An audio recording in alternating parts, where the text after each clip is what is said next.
അൽറ്റനായ ministries YouTube ചാനലിലേക്ക് ഏവർക്കും സ്വാഗതം. നമ്മൾ കഴിഞ്ഞ ദിവസങ്ങളിൽ റിവാർഡ്സിനെ കുറിച്ചും ഒക്കെയാണ് പറഞ്ഞുകൊണ്ടിരുന്നത്. നമ്മുടെ തീയിൽ കൂടി ശോധന ചെയ്യുന്ന റിവാർഡ്സിനെ കുറിച്ചാണ് പറഞ്ഞുകൊണ്ടിരുന്നത്. എന്നാൽ ഇതുമായിട്ട് ബന്ധപ്പെട്ട് നേരത്തെ സംസാരിച്ച പോലെ ബാലശിക്ഷയുടെ ചില കാര്യം കൂടി കവർ ചെയ്യണം എന്ന് ചിന്തിക്കുന്നു. കാരണം ബാലശിക്ഷയുടെ ചില കാര്യങ്ങൾ ക്ലിയർ ആക്കേണ്ട ബാക്കിയുണ്ടായിരുന്നു. ഈ ബാലശിക്ഷയും മുതിർന്ന ശിക്ഷയും രണ്ടും രണ്ടാണ്. അത് പ്രത്യേകം നമ്മൾ മനസ്സിലാക്കണം. ബാലശിക്ഷ എന്ന് പറയുന്ന അപ്പൻ മകനെ ശിക്ഷിക്കുന്നതാണ്. എന്നാൽ പോലീസുകാരനൊരു ലാത്തി എടുത്തൊന്ന് കൊടുത്താൽ അത് ബാലശിക്ഷ ആവത്തില്ല. അത് ശിക്ഷാവിധിയാണ്, ശിക്ഷയാണ്, ചെയ്ത അതിക്രമത്തിനുള്ള ശിക്ഷയാണ്.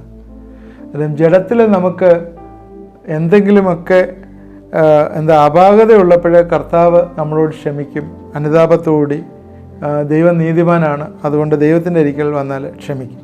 എന്നാൽ ദൈവം അടി കൊടുക്കും. പഴയ നിയമത്തിൽ ഒരുപാട് അടി കൊടുത്തതാണ്. ഇപ്പോൾ കർത്താവിലെല്ലാം നമ്മുടെ കൃപായുഗത്തിൽ അങ്ങ് ക്ഷമിച്ച് കളയുകയാണ്. ദാവീദിന് ശിക്ഷ കിട്ടി നമുക്കറിയാമല്ലോ. ദാവീദിൻ്റെ ഗ്രഹത്തിൽ നിന്ന് വാളൊഴിഞ്ഞില്ല, അവൻ്റെ ഭാര്യ നഷ്ടപ്പെട്ടു, അവൻ്റെ മകൻ മരിച്ചു. ഇങ്ങനെയുള്ള ശിക്ഷ ദാവീദിന് കിട്ടിയതായിട്ട് നമുക്കറിയുന്നു. പത്രോസിന് കിട്ടിയ ശിക്ഷയെക്കുറിച്ച് നമുക്കറിയാം. പത്രോസ് 3 പ്രാവശ്യം തള്ളിപ്പറഞ്ഞു. അവൻ്റെ വീണ്ടെടുപ്പിനായിട്ട് അവന് ശിക്ഷ കിട്ടിയതായിട്ട് നമുക്കറിയാം.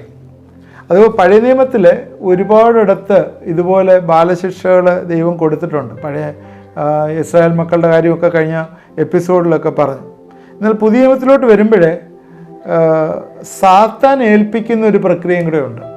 നമ്മളോട് പറഞ്ഞ് ദൈവം ഇങ്ങനെ പല പ്രാവശ്യം പരിശുദ്ധാത്മാവിൻ്റെ ഇനിസിയേഷനിൽ അല്ലെങ്കിൽ അവൻ്റെ നമ്മുടെ കോൺഷ്യൻസിൽ, നമ്മുടെ മനസ്സാക്ഷിയിലെ പരിശുദ്ധാത്മാവ് വന്ന് പല കാര്യങ്ങളും പറഞ്ഞ് ആ സെൻസിറ്റീവ്നെസ് നഷ്ടപ്പെട്ട് കഴിയുമ്പോൾ ജഡസംഹാരത്തിനായിട്ട് സാത്താൻ ഏൽപ്പിക്കുന്ന ഒരു ഭാഗം 1 കൊരിന്ത്യർ 5:5 പറയുന്നുണ്ട്.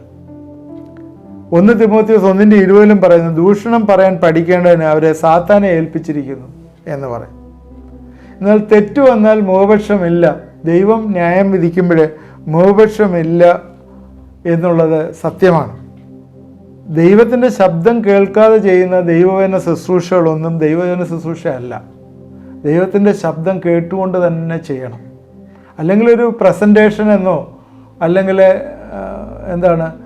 ജസ്റ്റ് ആസ് എ പ്രസൻറ്റേഷൻ, അതുകൊണ്ട് പ്രത്യേകിച്ച് ഒരു റിഫർമേഷനും അല്ലെങ്കിൽ ഒരു ചേഞ്ച് ഓഫ് ഹാർട്ടും ഒന്നും പലപ്പോഴും ഉണ്ടാവത്തില്ല. ദൈവവചനമാണ്, ദൈവവചനം ക്രിയേറ്റ് ചെയ്യുന്നുണ്ടാവും. പക്ഷേ നമ്മൾ ഒരു ദൈവവചനം മറ്റുള്ളവരോട് പ്രസൻറ്റ് ചെയ്യുകയും സംസാരിക്കുകയൊക്കെ ചെയ്യുമ്പോൾ അനേകം മണിക്കൂറുകളിരുന്ന് അതിനുവേണ്ടി പ്രാർത്ഥിക്കുകയും ഒരുങ്ങുകയും ദൈവത്തിൻ്റെ വചനമാണ് പറയുന്നതെന്നുള്ള ചിന്തയിൽ ഇത് സബ്മിറ്റ് ചെയ്യുമ്പോഴാണ് ദൈവത്തിന് അവിടെ പ്രവർത്തിക്കാനായിട്ട് സാധ്യമാകുന്നത്. ആ ദൈവശബ്ദം കേൾക്കാത്ത ദൈവശുശ്രൂഷൻ്റെ ശുശ്രൂഷ യഥാർത്ഥത്തിൽ ദൈവശുശ്രൂഷ അല്ല. നമുക്കറിയാം, നമ്മൾ ദൈവം പറയുന്ന കേട്ടില്ലെങ്കിൽ ദൈവം പിന്നെ നമ്മളോട് ഇടപെടുക പോലുമില്ല ചില സമയങ്ങളിൽ. അബ്രഹാമിൻ്റെ ജീവിതത്തിൽ 86 വയസ്സായപ്പോഴാണ് ഇസ്മായിൽ ജനിച്ചത്. അബ്രഹാമിൻ്റെ ജീവിതത്തിൽ 86 വയസ്സായപ്പോഴാണ് ഇസ്മായിൽ ജനിച്ചത്. പിന്നീട് ദൈവം അബ്രഹാമിനോട് ഇടപെട്ടില്ലെന്ന് പറഞ്ഞാൽ 13 വർഷം ദൈവം മൗനമായിരുന്നു. പക്ഷെ ദൈവം വാച്ച് ചെയ്തുകൊണ്ടിരിക്കുകയാണ്. പിന്നെ ജനസിസ് 12 തൊട്ട് 15 വരെയുള്ള അധ്യായങ്ങളിൽ നിരന്തരമായിട്ട് ദൈവം അബ്രഹാമിനോട് ഇടപെട്ടായിട്ട് കാണുന്നു. അത് ജനസിസ് 16 അവസാനിച്ചു. ഉൽപ്പത്തി പുസ്തകം 16 അവസാനിച്ചു. 17 13 വർഷം പിന്നെ അവൻ മിണ്ടിയിട്ടില്ല. 99 വയസ്സിലാണ് പിന്നെ ഇടപെടുന്നത്. എന്താണെന്ന് പറഞ്ഞാൽ ദൈവത്തിൻ്റെ ശബ്ദം കേൾക്കാതെ ദൈവത്തിൻ്റെ വഴിയിൽ ജീവിക്കാതെ ഇരുന്നാൽ ദൈവം പിന്നെ ഇടപെടത്തില്ല, നമ്മുടെ ജീവിതത്തിൽ ഇടപെടത്തില്ല.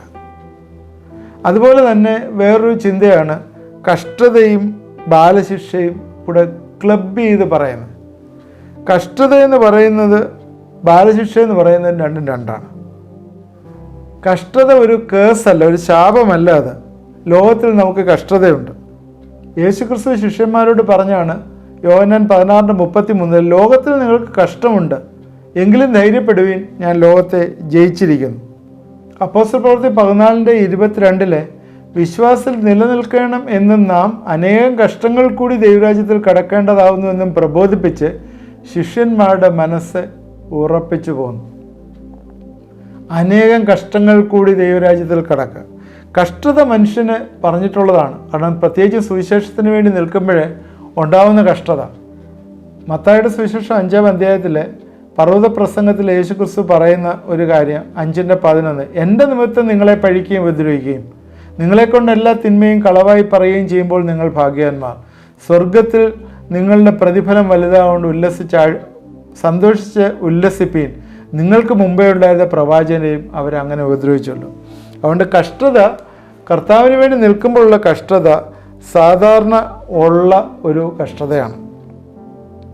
അത് ബാലശിക്ഷ അല്ലത്. കർത്താവിന് വേണ്ടി നിൽക്കുമ്പോഴുള്ള കഷ്ടത അത് കൃപയ്ക്കകത്ത് നിൽക്കുമ്പോൾ ഉള്ള കഷ്ടതയാണ്.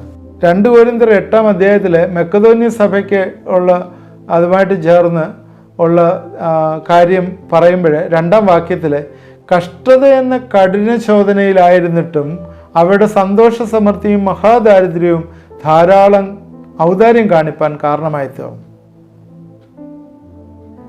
അപ്പോഴിവിടെ കൃപയിൽ നിൽക്കുമ്പോഴും കഷ്ടതയുണ്ട്. മനുഷ്യന് കഷ്ടതയുണ്ട്. കഷ്ടതയില്ല എന്ന് ചിന്തിക്കേണ്ട.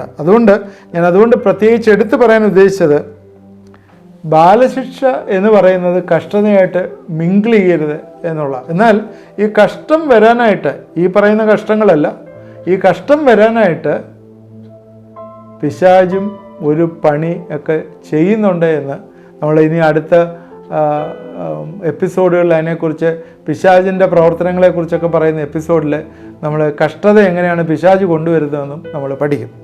അപ്പോൾ കഷ്ടത ഒരു കേസ് അല്ല എന്ന് നമ്മൾ മനസ്സിലാക്കണം. എന്നാൽ ബാലശിക്ഷ ആ രീതിയിലല്ല. ബാലശിക്ഷ ദൈവത്തിൻ്റെ മക്കൾക്ക് കൊടുക്കുന്ന, നന്നാക്കിയെടുക്കാൻ, ഡിസിപ്ലിൻ ചെയ്യാൻ കൊടുക്കുന്ന ചില വേദനകൾ, ചില സിറ്റുവേഷനിൽ കൂടി കടത്തിവിടുന്ന കാര്യങ്ങളാണ് എന്ന് മറന്നുപോകാൻ. ഈ നേരത്തെ നമ്മൾ സംസാരിച്ചാണ് ബാലശിക്ഷയുടെ കാരണങ്ങളെക്കുറിച്ചൊക്കെ സംസാരിച്ചാണ്. എന്നാൽ ചില കാര്യങ്ങൾ ചുരുക്കമായിട്ട് ഒരു 12 കാര്യങ്ങൾ, ബാലശിക്ഷയ്ക്ക് കാരണമായി തീരുന്ന 12 പോയിന്റുകൾ പറയാനായിട്ട് ഞാൻ ആഗ്രഹിക്കുകയാണ്. അത് ചുരുക്കമായിട്ട് പറയുള്ളൂ. അത് എക്സ്പ്ലെയിൻ ചെയ്ത് ഞാൻ പറയത്തില്ല. അത് ഒരു ബുള്ളറ്റ് പോയിന്റ് പോലെ പറയും. നിങ്ങളത് മനസ്സിലാക്കുക എന്നുള്ള ഒരു ചിന്തയിലാണ് പറയുന്നത്. ബാലശിക്ഷ നമുക്ക് വരാനുള്ള ഒരു കാരണം ആരാധന അലക്ഷ്യമാക്കുക എന്നുള്ളതാണ്. ഒരുപാട് ബൈബിൾ റെഫറൻസ് ഉണ്ട്. കൂട്ടായ്മ ചെയ്യാതിരിക്കുമ്പോൾ എബ്രായർ 10:32 അതിൻ്റെ ഒരു റെഫറൻസായിട്ട് ഞാൻ പറയുന്നത്. ആരാധന അലക്ഷ്യമാക്കുക, ആരാധനയ്ക്ക് പോകാതിരിക്കുക. പൗലോസിൻ്റെ വലിയ ആഗ്രഹമാണ് സഭ വളരണമെന്ന്. സർവ്വസഭകളെക്കുറിച്ചുള്ള ചിന്താഭാരം പൗലോസിനുണ്ട്. ആ സമയത്ത് അങ്ങനെയുള്ള ദൈവീക പ്രമാണം അനുസരിച്ച് നമ്മൾ ആരാധനയിൽ സംബന്ധിക്കാതിരിക്കുന്ന ബാലശിക്ഷയ്ക്ക് കാരണമായി തീരും. രണ്ടാമത്, കർത്താവിന് കൊടുക്കുന്ന കാര്യത്തിൽ സമയം കൊടുക്കുന്ന, ഭൗതിക നന്മ കൊടുക്കുന്ന, മനസ്സ് പോലെയും പ്രാപ്തി പോലെയും നമ്മൾ കർത്താവിന് കൊടുക്കുന്ന ഒരു കാര്യം, അതിൽ നമ്മൾ പിന്നോക്കം നിന്നാൽ ബാലശിക്ഷയ്ക്കുള്ള കാരണമായി തീരും. അവിടെയൊക്കെ പ്രധാനമായിട്ടുള്ള വരുന്നത് നേരത്തെ നമ്മൾ പറഞ്ഞാണ്. ആമോസിൻ്റെ പ്രവചനത്തിൽ നിന്നുള്ള റെഫറൻസ് എടുത്ത് നമ്മൾ പറഞ്ഞതാണ്. കർത്താവിന് കൊടുക്കാതിരുന്നാൽ എന്താണ് സംഭവിക്കുന്നതെന്ന് പറഞ്ഞ് നമ്മുടെ ധനം പലയിടത്തും ഡീഗ്രേഡ് ചെയ്ത് പോകുന്നതായിട്ടൊരു ബാലശിക്ഷ നമുക്ക് വരാൻ സാധ്യതയുണ്ട്. മൂന്നാമത്, സഭയിൽ ഭിന്നത വളർത്തുക എന്നുള്ളത്. ഇത് ഒരു ക്രിസ്തുവിൻ്റെ ശരീരമാകുന്ന സഭ ഒരുമിച്ച് നിൽക്കുവാനായിട്ടാണ് ദൈവം ആഗ്രഹിക്കുന്നത്. അതിൽ ഭിന്നത വളർത്തിയാൽ, എന്നുവെച്ചാൽ അടി ഉണ്ടാക്കിയാൽ, അതിൽ സ്കാറ്റർ ചെയ്യിപ്പിച്ചു കഴിഞ്ഞാൽ അത് ക്രിസ്തുവിൻ്റെ ശരീരത്തിന് ചെയ്യുന്ന ഏറ്റവും വലിയൊരു ദോഷമാണ്. അതുകൊണ്ട് സഭയിൽ ഭിന്നത വളർത്തുന്ന ഒരു കാര്യം, ഭിന്നത ഉണ്ടാക്കുന്ന ഒരു കാര്യം നമുക്ക് ബാലശിക്ഷയ്ക്ക് കാരണമായി തീരും. നാലാമത്, നേതൃത്വങ്ങൾക്ക് എതിരായിട്ട് പ്രവർത്തിക്കുന്ന കാര്യം. നേതൃത്വം, ദൈവം എല്ലാ നേതൃത്വങ്ങളെയും ദൈവം ഉണ്ടാക്കിയിരിക്കുന്നതാണ്. ദൈവം ആഗ്രഹിക്കാതെ ഒരു ലീഡർ വരുന്നില്ല. ആ ലീഡറിൻ്റെ മുമ്പിൽ നമ്മൾ സബ്മിസീവ് ആയിരിക്കണം. അതുകൊണ്ട് നമ്മൾ ആ ലീഡർഷിപ്പ്, അതുപോലെ ലീഡേഴ്സും ആ രീതിയിൽ ദൈവഭയത്തിൽ നിൽക്കേണ്ടവരും ആണ്. അതുകൊണ്ട് നമ്മൾ ശ്രദ്ധിക്കുക. അത് ലീഡർഷിപ്പിന് അഗൻസ്റ്റായിട്ട് പറയുമ്പോഴേ പലപ്പോഴും അടി കിട്ടും എന്ന് നമ്മൾ മറന്നു പോകരുത്. അടുത്ത 5-ാമത്തെ കാര്യം, വചനവിരുദ്ധമായ കാര്യങ്ങൾ ശ്രദ്ധിക്കുക. വളരെയേറെ വിശ്വാസികൾ ഇന്ന് തെറ്റിപ്പോകുന്നുണ്ട്. പ്രത്യേകിച്ചും ജഡീക വിചാരങ്ങളിലെ ഉത്തേജിച്ചുകൊണ്ട് അവർ ജഡത്തിൻ്റെ മോഹങ്ങൾക്ക് വിധേയപ്പെട്ട് വചനവിരുദ്ധമായ കാര്യങ്ങൾ കൂടുതൽ ശ്രദ്ധിച്ച് അവരെ ക്രിസ്തുവിനോടുള്ള ഏകാഗ്രത നഷ്ടപ്പെട്ടു പോകുന്ന അനേകം വിശ്വാസികളുണ്ട്. 2 തിമോത്തിയോസ് 2:16 ഭക്തിവിരുദ്ധമായ വൃഥാലാഭങ്ങളെ ഒഴിഞ്ഞിരിക്കുക, ആ വകക്കാർക്ക് അഭക്തി അധികം മുതിർന്നു വരും. 2 തിമോത്തിയോസ് 2:16 പറഞ്ഞത്. ഇന്ന് വളരെ വിശ്വാസികൾ ഭക്തിവിരുദ്ധമായിട്ട് ഉള്ള കാര്യങ്ങൾ ശ്രദ്ധിച്ച് അതിൻ്റെ പുറകെ പോകുന്ന കാര്യം. 6ാമത്തെ കാര്യം താലന്തുകൾ നഷ്ടപ്പെടുത്തുക. ഇന്ന് താലന്തുകൾ ദൈവം തന്നിരിക്കുന്ന എല്ലാവർക്കും എന്തെങ്കിലും ഗിഫ്റ്റുകൾ ദൈവം തന്നിട്ടുണ്ട്. അത് കുഴിച്ചിടരുത്. കുഴിച്ചിട്ട് കഴിഞ്ഞാൽ യൂസ് ചെയ്യാതിരുന്നാൽ അത് നമുക്ക് നഷ്ടമായി പോകും. നമ്മൾ കർത്താവിൻ്റെ കാന്തയാണ്, അതുകൊണ്ട് നമ്മളത് ഉപയോഗിക്കുക തന്നെ ചെയ്യണം. 7ാമത്തെ പോയിന്റ്, കർത്താവിനെ സാക്ഷിക്കാതിരിക്കുന്ന. കർത്താവിനെ സാക്ഷിക്കാൻ വേണ്ടിയാണ് നമ്മളെ വിളിച്ചിരിക്കുന്നത്. നിങ്ങളോ അന്ധകാരത്തിൽ നിന്ന് അത്ഭുത പ്രകാശത്തിലേക്ക് നിങ്ങളെ വിളിച്ചവൻ്റെ സൽഗുണങ്ങളെ ഘോഷിപ്പാൻ തക്കവണ്ണം തിരഞ്ഞെടുക്കപ്പെട്ട ഒരു ജാതിയും രാജകീയ പുരോഹിത വർഗവും വിശുദ്ധ വംശവും സ്വന്തം ജനവുമാവുന്നു. 1 പത്രോസ് 2:10. അതിനെ ഘോഷിക്കാൻ, സൽഗുണങ്ങളെ ഘോഷിക്കാതിരുന്നാൽ അത് നമുക്ക് ഒരു ബാലശിക്ഷയ്ക്ക് കാരണമായി തീരും. സ്നേഹം മുറിച്ചാൽ ശിക്ഷ വരും. ദൈവസ്നേഹം, നമുക്ക് ദൈവത്തോടുള്ള സ്നേഹം, തമ്മിലുള്ള സ്നേഹം, ഇതെല്ലാം ഉണ്ട്. സഹോദരനെ സ്നേഹിക്കാത്തവന് ദൈവത്തെ സ്നേഹിപ്പാൻ കഴിയുകയില്ല. 1 യോഹന്നാൻ 3:8-10 വാക്യങ്ങൾ. എഫേസ്യർ 3:17 ദൈവസ്നേഹത്തിൽ നിലനിൽക്കുക, അത് വലിയ ഉത്തരവാദിത്വമുള്ളതാണ്. അത് 8ാമത്തെ കാര്യം, സ്നേഹം മുറിച്ചാൽ ശിക്ഷ വരും. 9ാമത്തെ കാര്യം, ഉത്തരവാദിത്തത്തിലുള്ള ഉദാസീനത. ദൈവം നമുക്കൊരു ഉത്തരവാദിത്വം തന്നിട്ടുണ്ട്. അപ്പൻ ചെയ്യേണ്ടതായിട്ടുള്ള റെസ്പോൺസിബിലിറ്റി, മകൻ ചെയ്യേണ്ടതായിട്ടുള്ള റെസ്പോൺസിബിലിറ്റി. ഓരോരുത്തൻ താൻ്റെ ചുമട് ചുമക്കട്ടെ. ഗലാത്യർ 6:5. ഓരോ ഉത്തരവാദിത്വം നമുക്ക് തന്നിട്ടുണ്ട്. കുടുംബത്തിന് ഉത്തരവാദിത്വമുണ്ട്, അത് ഏറ്റെടുക്കണം. ഏറ്റെടുത്തില്ലെങ്കിൽ തലമുറ വഴുതിപ്പോവും. അതുകൊണ്ട് നമ്മൾ ഉത്തരവാദിത്തത്തിൽ ഉദാസീനത കാണിക്കാനായിട്ട് പാടില്ല. 10ാമത്തെ കാര്യം, അവിശ്വാസികളുമായി ഇണയില്ലാപ്പിണ കൂടരുത്. കൂട്ടായ്മയും ഇണയില്ലാപ്പിണ എന്ന് പ്രധാനമായിട്ട് ഉദ്ദേശിക്കുന്നത് മാരേജുമായിട്ട് ബന്ധപ്പെട്ടുള്ള കാര്യങ്ങളാണ്.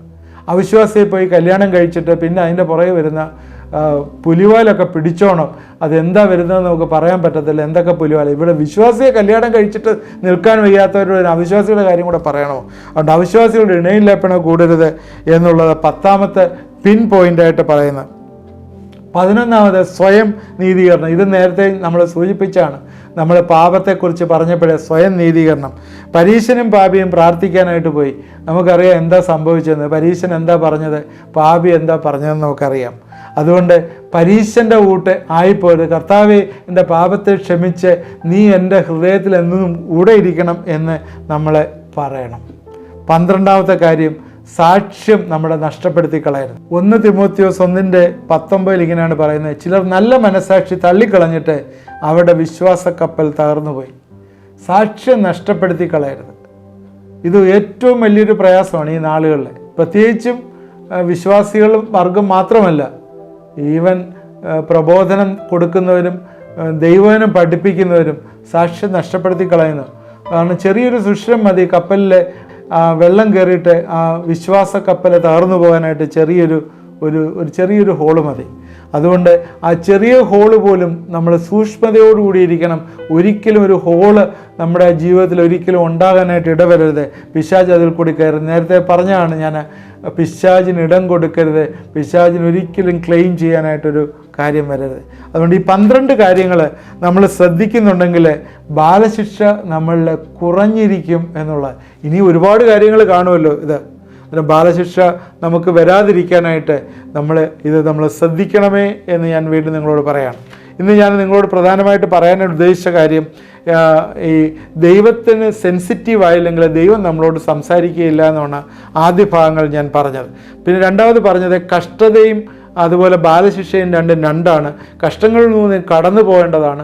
കഷ്ടങ്ങൾ ദൈവം പലപ്പോഴും നമ്മളെ പെർമിറ്റ് ചെയ്യുന്നതാണ് എന്ന് ഞാൻ പറഞ്ഞു. യേശുക്രിസ്തു പോലും പരിപൂർണ്ണമായി he's perfected through his suffering എന്താണ് എബ്രായർക്ക് 2-ാം അധ്യായത്തിൻ്റെ 10-ാം വാക്യത്തിൽ was perfected through his suffering, അവൻ്റെ കഷ്ടതയിൽ കൂടി അവൻ പൂർണ്ണത പ്രാപിച്ചു. കഷ്ടത പലപ്പോഴും തരുന്നത് ആ ഒരു രീതിയിൽ കൂടിയാണ് ദൈവം തരുന്നത്.